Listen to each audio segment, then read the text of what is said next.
Okay, good morning.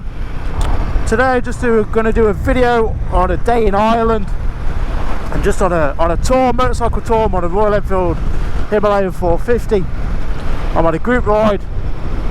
For context, I organise motorcycle tours, and one of my tours is the Irish trip. So we do 8 days around Ireland, mainly wide Atlantic way, so the obvious stuff. And we're just on day 3. We're just down in Skibbereen, in the southwest of Ireland, and we're just heading to Mizen Point now, and then we'll loop back up from Mizen Point, head to Pre-Sleep, Healy Pass, then come up the Healy Pass, and then we're staying on the Ring of Kerry tonight. So yeah, I just want to do a video just show you some of the riding, some of the scenery, you know, just a bit of travel log as I meander through. Amazing weather. I think we've completely looked out with the weather. It's been like 21, 22 degrees. We're in May, tail end of May. It's always difficult when to plan a trip. You always try and think, well, what month is going to be best for weather? And I think as this weather's showing, you just never know. You know, you could go in August and get rain, you could go in July and get rain, you could go in May and get rain, but on this occasion it looks like we've got 8 days of sunshine, so that's amazing. So I'll take you along for the ride, just edit it all together, hopefully give you a bit of an idea on doing your own Irish trip, ferry options, hotel options, that sort of thing, and yeah, just show you some of the roads and some of the scenery. So yeah, see you in a minute.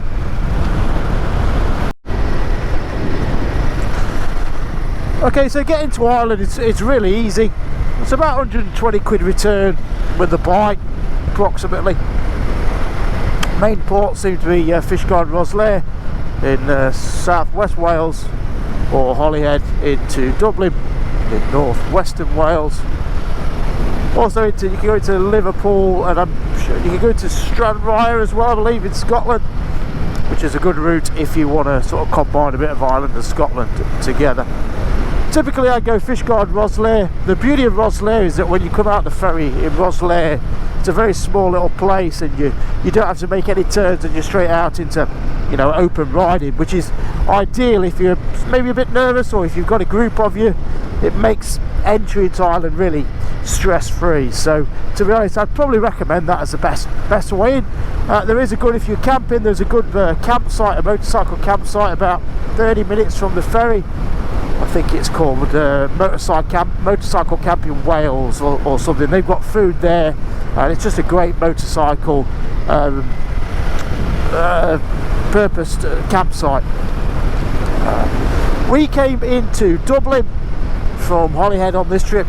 Now the good thing about going into Dublin is that you can easily tick off the Wicklow Mountains, and the Wicklow Mountains are a fantastic stretch just south of Belfast. You do Moll's Gap, and is it Moll's Gap? Sally's Gap, and it's a great bit of riding in the Wicklow Mountains. The problem is if you sail into Belfast, you've got a lot of a slog to get out of if you sail into Dublin, you've got a slog to get out of Dublin. It's not easy.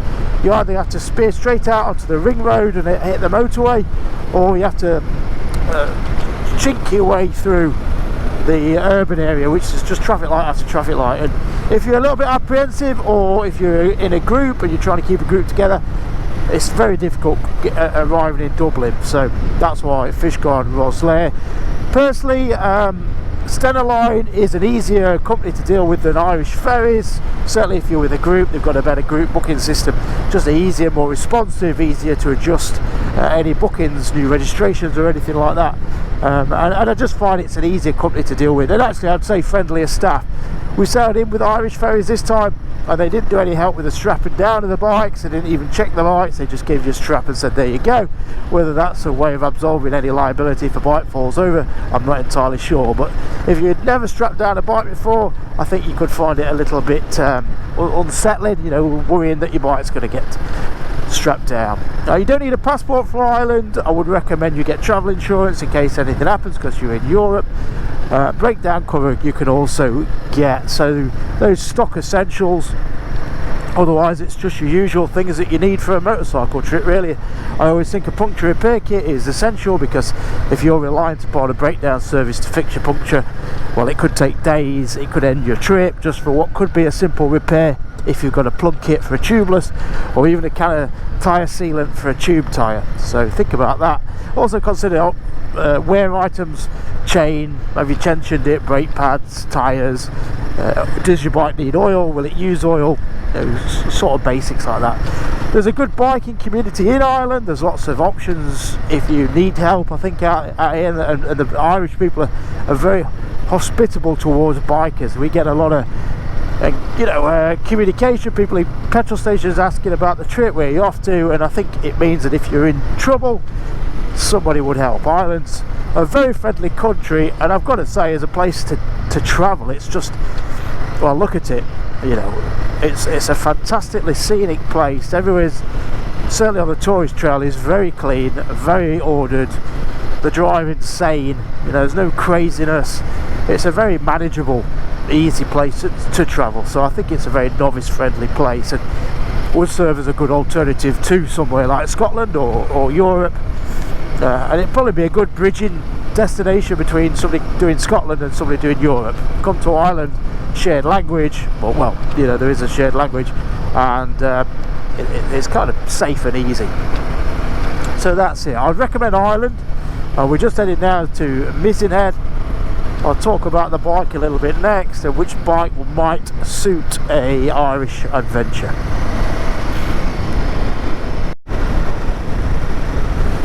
So what's the Himalayan 450 like? Well, I've done a few videos. It's a new bike to me. It's got 400 miles on, and I'm obviously very interested to see how it compares to the 411, a bike that I spent a lot of time and a lot of miles on, doing quite a few big trips on.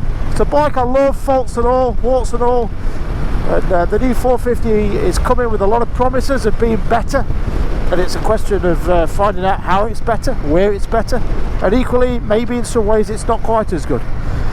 So noticeably it has got more power, it's got better brakes, it's heavier, and it leans a little bit more on the side stand. There's more bluster from the screen. It's flaring up my tinnitus quite badly. So at the minute I'm evens. In some ways it's an improvement on the old one, and in some ways it's a little bit of a step back. I think actually it's quite a nice or a useful comparison between the old world and the new world. The old world, the 411, had got a cable operated throttle, it had got soft brakes, it got a long stroke motor, quite basic technology on it, and the new one is obviously ride by wire, so an electronic throttle. It's got better brakes, it's got an over square engine, so more revs, more power, liquid cooling, etc. So it is like old machinery versus new machinery, and we're always thinking of the new technology as bringing improvements, and sometimes it's nice to have this comparison to see how in some ways things do improve, but also in some ways things take a little step backwards. But, we've got about 1400 miles to really gel with this bike to find out whether I would take it on a tour over a 411. So far I'm in two minds. But it's nice, always nice to put a bike through its paces on a tour. It's the only way of really grasping what it's like under a stressful situation, when you've got miles to cover and you've got people to guide. And so this is my support vehicle. This is what I'm solely dependent on for keeping the trip going, to guide the group, to usher people along. So I put a lot of expectation, a lot of pressure on these bikes. They have to be reliable, they have to be comfortable, they have to be enjoyable to ride and engage in. So yeah, I'm quite critical of bikes, but that's because I use them every day as a tool. It's not a leisure pursuit, this is my workplace, so I ask a lot of a bike, and I'm critical if things don't deliver. That's not to say that my opinion is fact, it's just an opinion. We all have different opinions, and that's all I would ever share, just an opinion. So for now we are heading down to Mizen Head, most southerly point on Ireland. fantastic little spot. There's nothing at the end of here but a cafe, and you have to turn around and ride that last stretch back again. And it's yeah, it's one of those places that you just go and touch the signpost to say you've been, but well worth it. And its polar opposite is Mizen Head, right at the very top in Ireland, most northerly point, which is another place you just have to go and touch the flag post and buy a sticker. We might get up there on this trip. It's debatable depending on the weather, but at the minute, weather looking good. Weather looking good. Let's hustle. Let's hustle.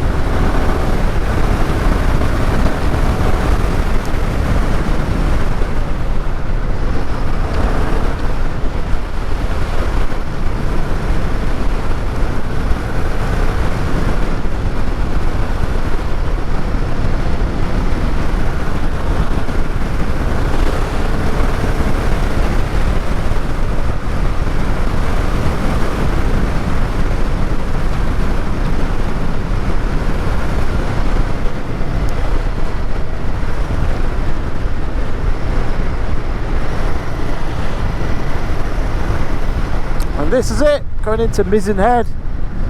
Popular with the camper vans. Wow, very popular with the camper vans.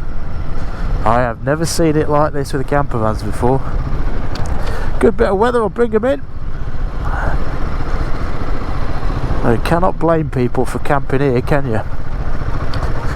You cannot blame people. And here's some of the group who are ahead of us. So we've got a classic 350, we've got a Tiger 850, we've got a Norden Husqvarna, we've got an F800 GT, another Tiger, a Guzzi, and another classic 350. So good mix of bikes, good mix of bikes. Africa Twin behind me. What's the right bike for a tour? Whatever you like riding, whatever you like riding. That's it, see you in a minute.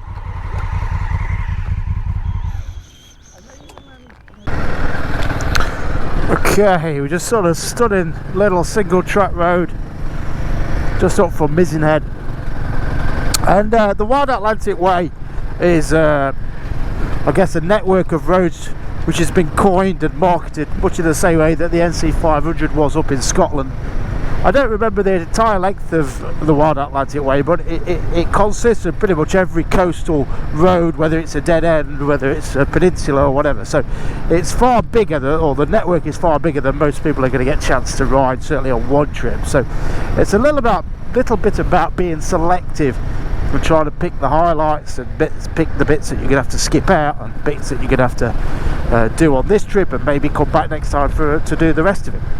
And I think that's true with any route planning. You know, we set off with grand ambitions of ticking off every box, but it's very difficult to tick every box on a trip, because you've also got to allow yourself time to enjoy the places that you go to, rather than just skipping from one to the other. So we've just spent a good hour down at Mizen Head having a coffee and just, you know, letting it soak in, being there, experiencing it, rather than just, yeah, there, right, leave again. So I think be realistic and be flexible. So you can go with a list of things you'd love to see, but accept that you might only see 50% of that, or 70% or 30% or whatever. But the main thing is that what you do see, you see properly and you sort of experience it. I mean, that's not me trying to tell you how to travel. Everyone travels differently, but that would be my advice. Try and really spend quality time in less places rather than flying through lots of places.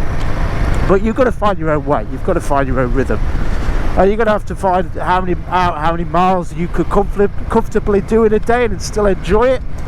Personally, on this kind of trip, 160 to 200 miles is more than enough to give you some good road riding, and also plenty of time to stop and have a coffee and look around and stretch your legs. So that's where I am at with route planning, between 160 and 200. If you've got some faster flowing sections, you could put in a little bit more than 200, such as we did yesterday from Dublin down to Skibbereen. There's some fast flowing A roads, so you're going to cover ground a little bit quicker. If you're spending time on these sort of roads, you're going to want to do less miles, maybe 140, 150. So there's nothing wrong with being ambitious, but I think you've got to be a little bit realistic as well, to make sure that you don't feel like you're just skipping from place to place. So this is it. We're just coming out from Mizen Head on the top road of that peninsula, and we are making our way to Pre-Sleep, which is a great single track stretch of road. But look at that, wow. That's well worth detouring. How do you plan a route? Good old-fashioned paper maps, and or certainly lots of zooming in on Google Maps. Never just rely on the Google Map route that it'll take you on, or GPX. It's looking for these little slivers of lines that are going to take you on these interesting little places, and then Google it as well. I'll spend a lot of time googling best roads here, iconic routes in Southern Ireland, etc., because there'll always be somebody who's got a suggestion or a road that you've not previously discovered, and then it's just knitting it together and finding the best configuration to take in as much of it as possible. So that's it. The main thing is don't put too much pressure on you creating the perfect trip or perfect route, because you can't achieve that. You can just do your best and, you know, be grateful for what you're seeing rather than commiserating the bits that you didn't get time to see or whatever. So that's it. Next stop, Priestley. Okay, so we're just coming up Priestley, which is a road, a single track road, grass down the middle, and well worth riding. A little bit choppy if it's in bad weather. Obviously it can be a little bit precarious, but it's a great. Thank you. Yeah, it's a great little stretch of riding.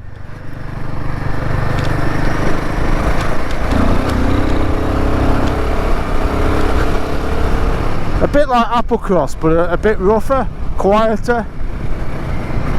We'll show you in a second. You know, it's always slightly tricky putting a tour together in a place that isn't where you live, you know, because obviously you can't do the recceing that you would otherwise do if it was on your doorstep. So a lot of it comes down to just research, and that's how I found Priestley, really. I think it was Jeff Hill who'd written a piece for Bennett's Bike Social about best riding roads or hidden gems of Ireland, and he got this on his list. So yes, then again with a paper map, just mark off on a paper map where the roads are or where the places are you want to go, and then you start to create a route from there, really, and build a picture of a tour or a route, and then figure out, you know, the trick is always trying to weave it all together so you capture as much of it as you can.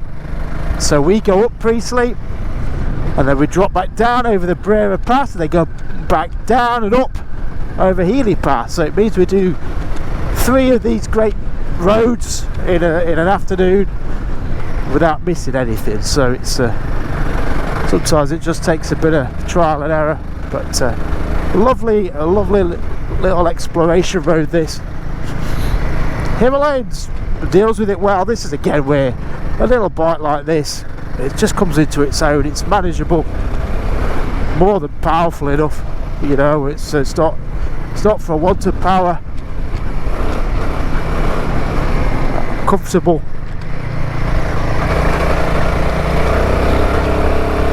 It's quite steep.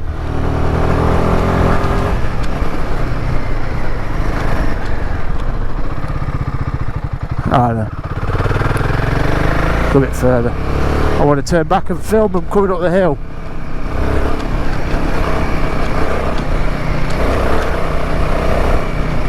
Going to remain soft. How to ride this type of terrain? Relax. Soft elbows, soft shoulders, soft arms. Because the bike's getting a lot of shake through the front. There's a lot of the suspension's having to do a lot of work. So the stiffer your arms, the more jolt you're going to feel from it. So yeah, just try and relax it out a little bit. Just going to pull in here and see him coming up the hill. This is where that side stand causes me a little bit of trauma. I've got to figure out how best to put it down on the side stand without it coming over. There we go, like that. Let's get the boys coming up. But yeah, stunning. And there'll be, I tell you what, just because this road's got a name, it means it's popular and it's busy and we know about it. But I bet there'll be 1,000 roads like this. When you're upright, that strap seems to be quite close to your chain. That was all. Oh no, it's yeah, it's fine. I will cut it off. Yeah. Yeah, it's all right. Oh, bloody fabulous, isn't it? Yeah, it's a nice little stretch.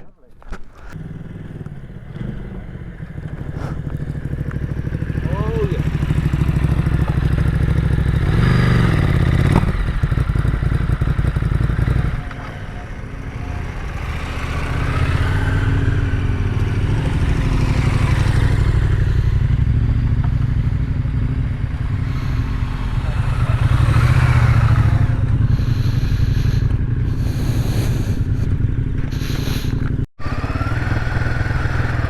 So that's pre-sleep. You come over the top, this drops you down here. I guess it's a bit like Hard Knock Pass, really. Probably a little bit easier than Hard Knock because you haven't got the hairpins in it. But just talking, we've got a rider there, Vit, who's he's never done any riding like this before. He's only been riding since, or passed his test in February. He's on a KTM 790 Adventure. You know, and it's a baptism of fire, really. These kind of roads. Got a lot to take in, bit of gravel along the road. You've got the grass. Obviously, you've got the views to take in, and he's with a group, so you're sort of a bit self-conscious. I think people are. I think what I would say to somebody who's a bit inexperienced is just do it at your own pace, do it in your own time, and do it. I mean, you've got to do it, you've got to try it, but don't worry if you do it slowly. And that's why it's crucial to keep your mileage down. So like, we haven't got a long day, it's 165 miles today, so it's not a huge day, so you've got time to absorb and also to take your time. Whereas if, say, it was a 250 mile day and we've got pre-sleep thrown in for good measure, you would have to you'd have a sense of urgency coming along this, and then I think that could potentially cause you I'm just going to make sure everything gets that gravel all right. You could potentially have a situation where you're just racing that little bit, and that's the last thing you want. Just one sec. There's the gravel, isn't it? Yeah, there's a bit of gravel there.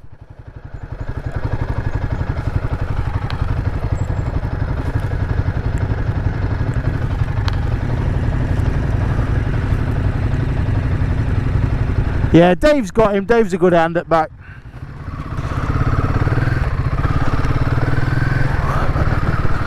So yeah, you want to minimise your stress levels, really, and you do that by taking away any time constraints that you might have on the day, and that allows you to, you know, if you have to sit down and take stock of it, have a look at it, then so be it.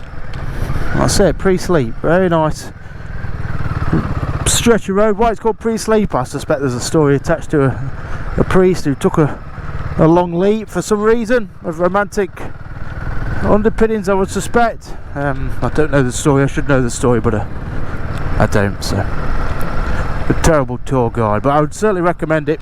Just Google it, pre-sleep, you'll find where it is. So you could approach it from the south or the north. We've approached it from the south, and we're going to drop down and then do a couple of passes. So see you on the next pass.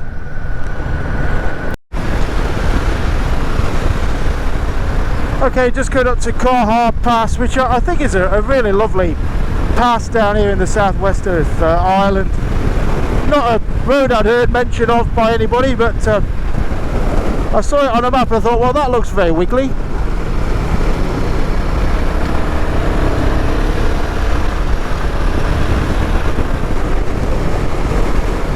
So we're going to ride it now and get some lunch at the other end. But it's a nicely surfaced pass with some nice corners in it, a nice climb going from the I always ride it from the north to the south.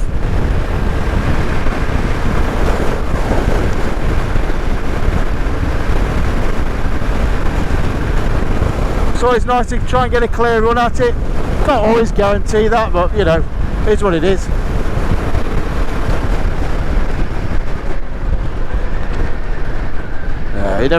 We're not going to get a clear pass at it today, unfortunately, I don't think.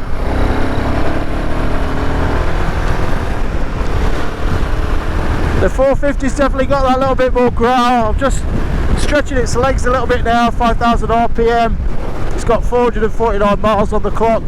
it's a handling, I think, that's really impressive me. It's a very sure-footed, brisk bike, you know. It's got real stability in the corners, but it's got a real agility that probably the old one didn't have.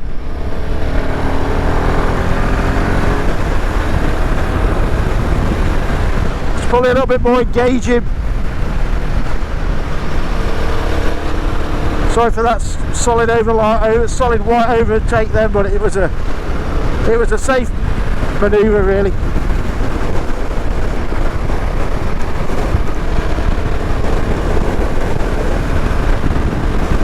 I mean, it's still not got a lot of the throttle. I'm still in two minds whether for pure road riding with a bit of, well, for road riding with a bit of trail or a bit of gravel, whether a KTM 390 is going to do a better job than this. I think the engine's a bit, well, I know it is. The engine in the 390 is punchier than this. It seems to hit a lot harder. I know this is a still to be running engine, but you can even with this miles, you can see what potential it's got in it. And that 390 really goes hard. But this chassis really allows you to make the most of it. It's got a lovely flow.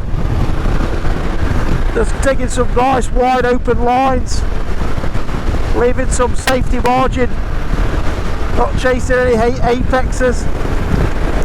Gonna watch a tunnel here. I think it's here, there's a tunnel or somewhere, yeah. Just narrows into one.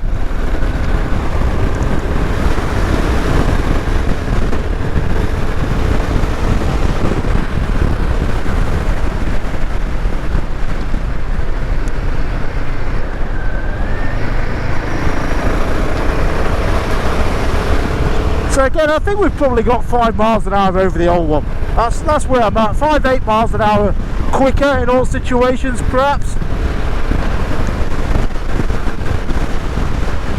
But the grip there, the flow, it's got great feel. The suspension does a great job of dealing with that mid-corner chop and wash that you get.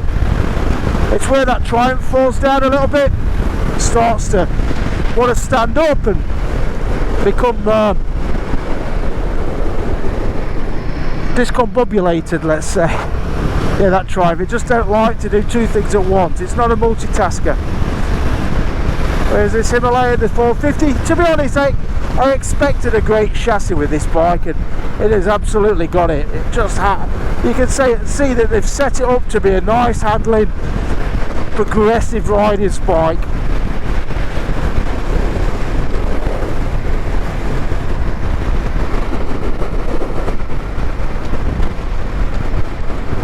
Has the engine got the punch of that Triumph? No, I don't think it has actually. It'd be interesting to have the Triumph engine in this chassis. Maybe that's the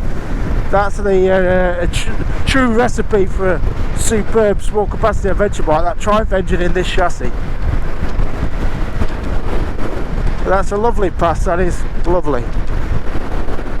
Very nice.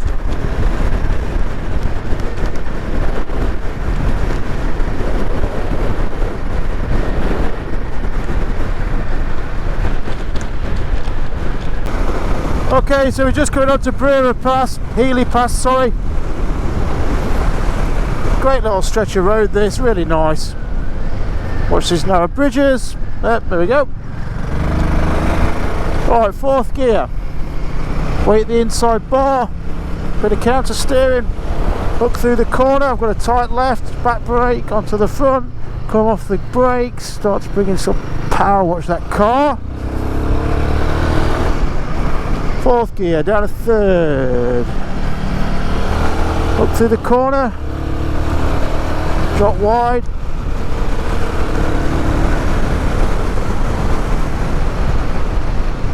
It's a lovely stretch of road. This is where the extra power really works in this bike's favour. You've got just a little bit more shove coming out the corner. Whoop.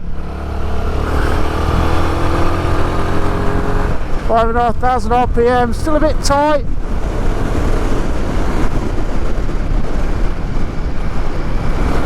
Bike's got a real nice stability about it.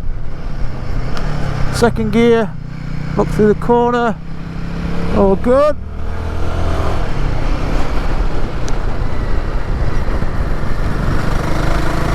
Drive it through.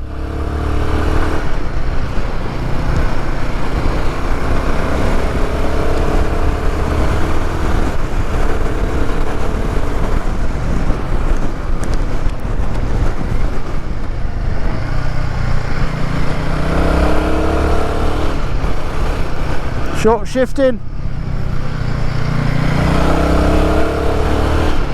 No point revving these engines out. Just short shift a little bit. I'm always going with the back brake. I can see some wet on the ground, so I'm just backing off a little bit.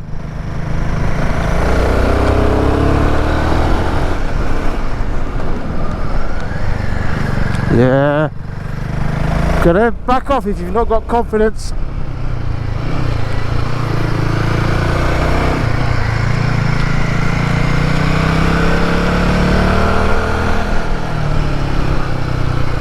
Yeah, just lost my confidence there. Whoop. I don't know if it's melting tarmac or what.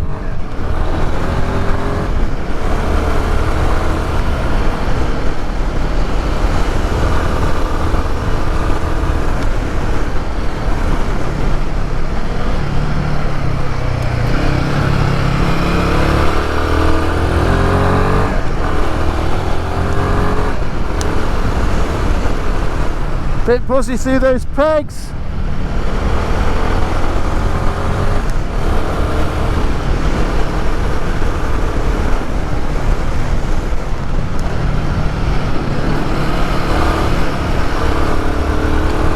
Down a second, look through the corner, drop the bike in.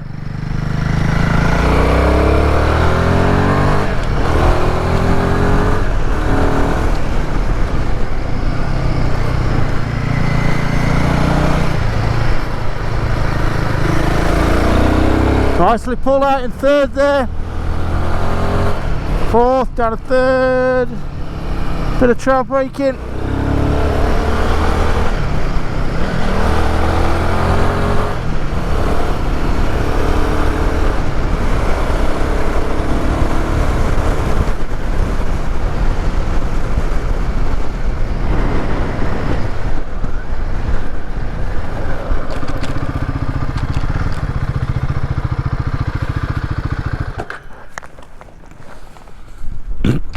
Nice little ride there. Look at that for a road, eh?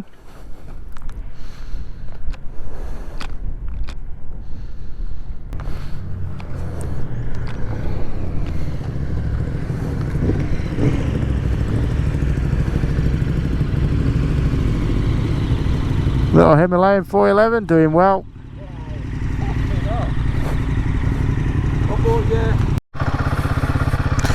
Okay, just come over Healy Pass. Yeah, it's definitely a splendid view is this when you come over the top.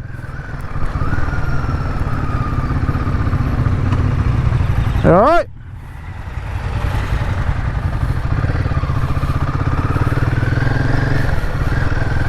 Look at that for a view. On a day like today. I've been down here a few times though, and in fairness, I think I've definitely had another day as sunny as this. And I've had another one not too bad either, so I've been pretty lucky.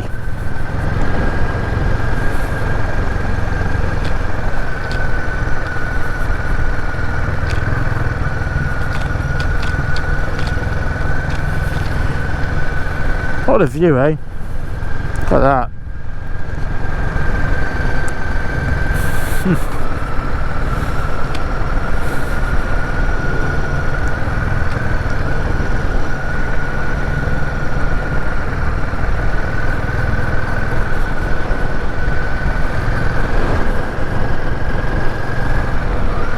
Guys are doing well behind me.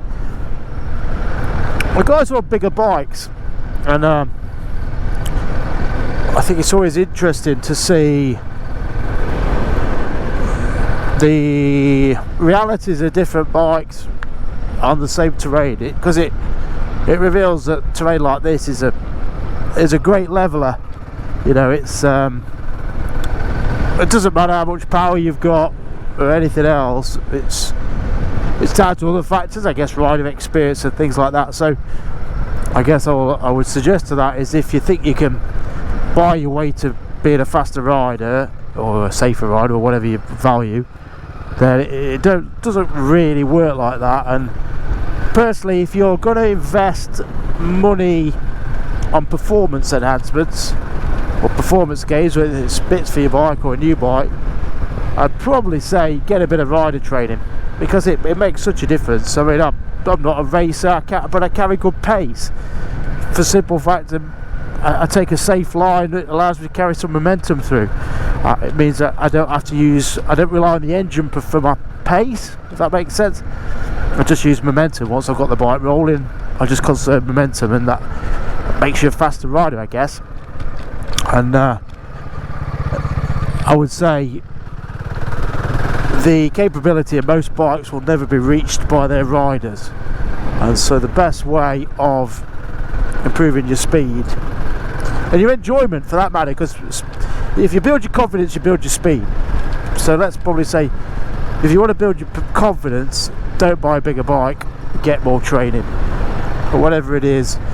Just get more training. Just but be selective in who you get trained by, or for what purpose, because there's a lot who want to train you to be faster riders, and I think that's the wrong end of the stick. As I said, you've got to train to be a better, more confident rider, and that involves slow speed stuff, technical riding, first gear stuff, not just flat out round corners. Because if you've got good control over your bike at all speeds, or at low speeds, you're going to be able to build upon that and still have good control of the bike at higher speed. I mean, off-road riding is another way of building great bike skills, bike balance, clutch work, clutch control, gentle braking, back use braking. So yeah, get some training is really valuable. And also lines, you know, they're going to teach you lines, and again, be cautious of what people teach you. If somebody's trying to teach you to go fast, they're going to teach you apex riding, I guess. They're going to teach you to aim for the apex and, I don't know, ride like you're on a racetrack, but that doesn't translate into an environment like this, where you've got blind corners, you've got a tractor coming around this corner, or a coach, or walkers in the road. You know, you've got to keep self-preservation at the top of the priority list, and so therefore your line is going to be very different to a racetrack line. So around a right-hander, I'll stay way out to the left, so I've got great visibility all the way through, and I can also start winding on the power nice and early, so it almost slingshots you through the corner. Certainly for a smaller bike, that allows you to carry the momentum through. Equally for a left-hand corner, you're going to stay as far out to the white line as you can, and that allows you to see through the corner and bring in the power early. And equally, both lines allow you to tailor your line depending on what you see as you pass through the corner. So if you're way out to the left, around the right hander, you can see it's clear, then you can start to come in if you want, but at least you've got great visibility. So yeah, I don't know what the IM or Rosberg call that kind of riding, that line, but I just call it a safety line. It's allowing enough in reserve to make adjustments to avoid impact. If you're coming around a right-hander and you're on that white line, you know, you're apex in that corner, and a coach comes around with a broad wing mirror, or a tractor, wide berth tractor, or you know, whatever that spans that white line, and you're on that white line, you're having to take some pretty quick evasive action. Sometimes you might not make it in time, so I think you've got to keep a nice margin of error at all times. Okay, catch you in a bit. Just going through Kenmare, or Kenmore, I'm not sure how it's pronounced.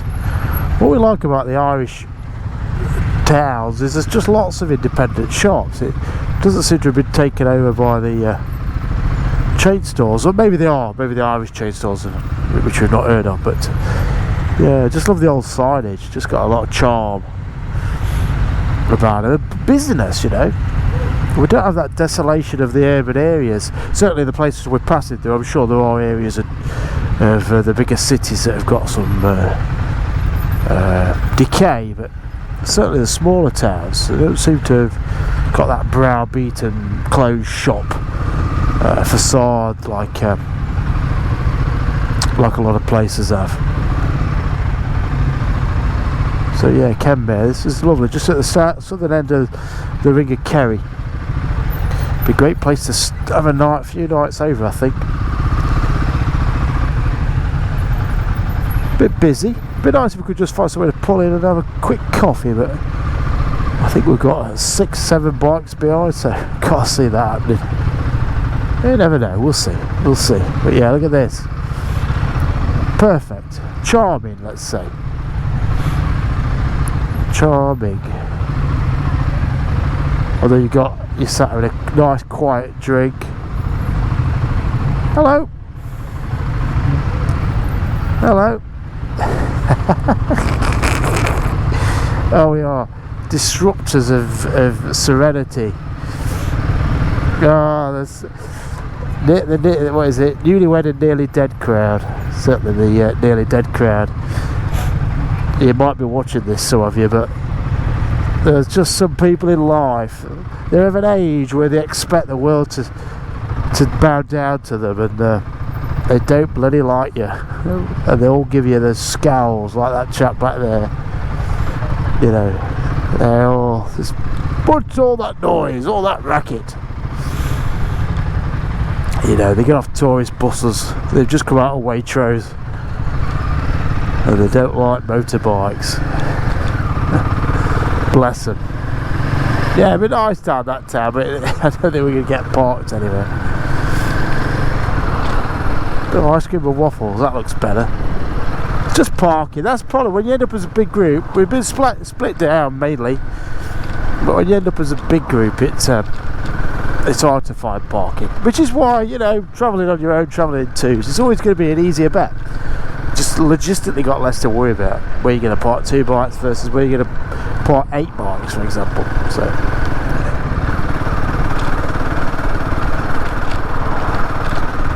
We're going to pull into a petrol station just down here, see if anybody needs anything. Just coming on to the Ring of Kerry. It's such a wonderful stretch of coastline. You can see why it's popular. I would say tourism, I get the impression that tourism has waned in Ireland in recent years for whatever reason. Obviously, well, COVID's the obvious reason, but when there's been the return to it that the country needed for it to sustain its tourism industry, I don't know, but it definitely doesn't seem overly busy, although we are out of season at the minute. May time, probably June, July, August is when it gets really busy.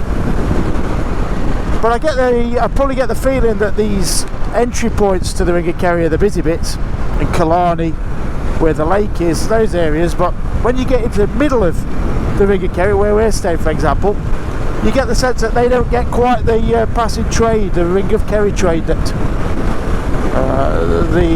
the places at the start and end of the route get. So.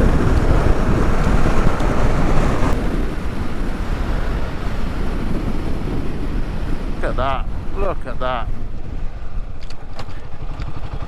Just on the Ring of Kerry. You wouldn't believe it, would you? You wouldn't believe this was Ireland. Absolutely enchanting. Look at it. I mean, it's pretty miserable if it's wet and windy, but on a day like today. And look how empty it is. Look how empty this road is. I'll set off now. I bet we don't see a car for a while. Oh, there we go. There's a car. Don't too soon. But you know, it's not busy. We've got a perfect time of year. March, May even.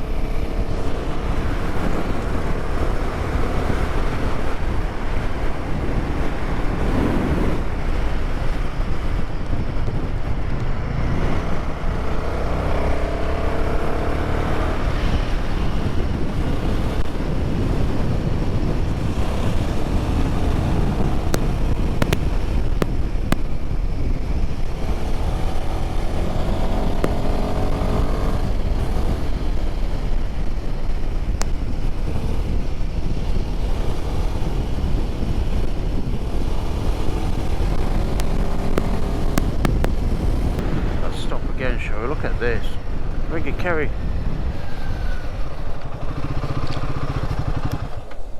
Right. Look at that. Oh, that's lovely, that. Bloody lovely.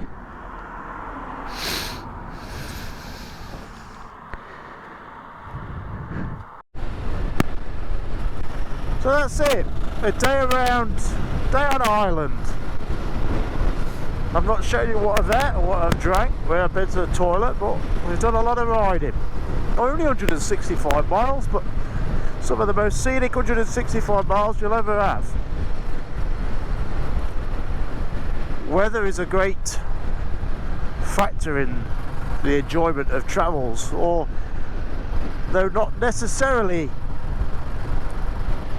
a dictator of the reward, i.e. a wet rainy trip can give you so much soul, so much satisfaction afterwards.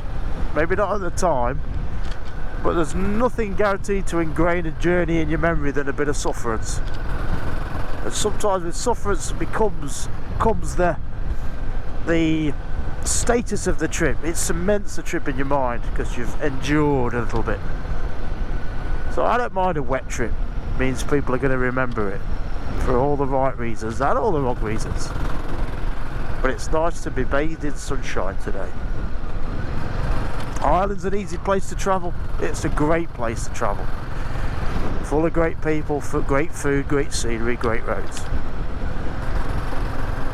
Whatever bike you're on, whatever you ride, I would very much recommend it. Very much recommend it. Having said that, the west coast of Wales is very similar to this. So if you can't afford to come to Ireland, get to the west coast of Wales, because it's very similar. Alright, cheers. Okay, just going down to camping. Oh, yeah. Oh, thank you. Cheers. Very kind of them. So down at Mannix Point tonight, regular for me. Stayed here a few times now. Lovely camping spot. I think everyone's here but me, so I'm always late. Always late to my own party. That was it. Good day. Mannix Point, everyone's over there. Good pub camping, wild camping.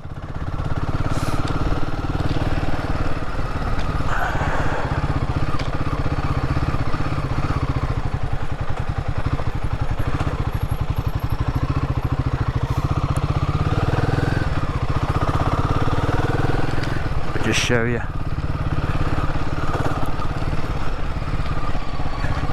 A room with a view.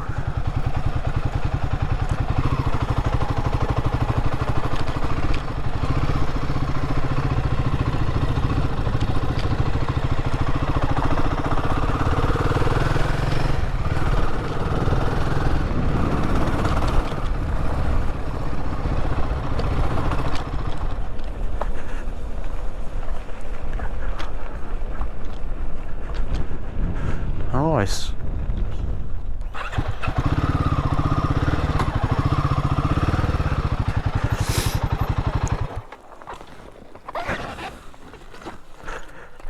That's it. I'll show you where you are.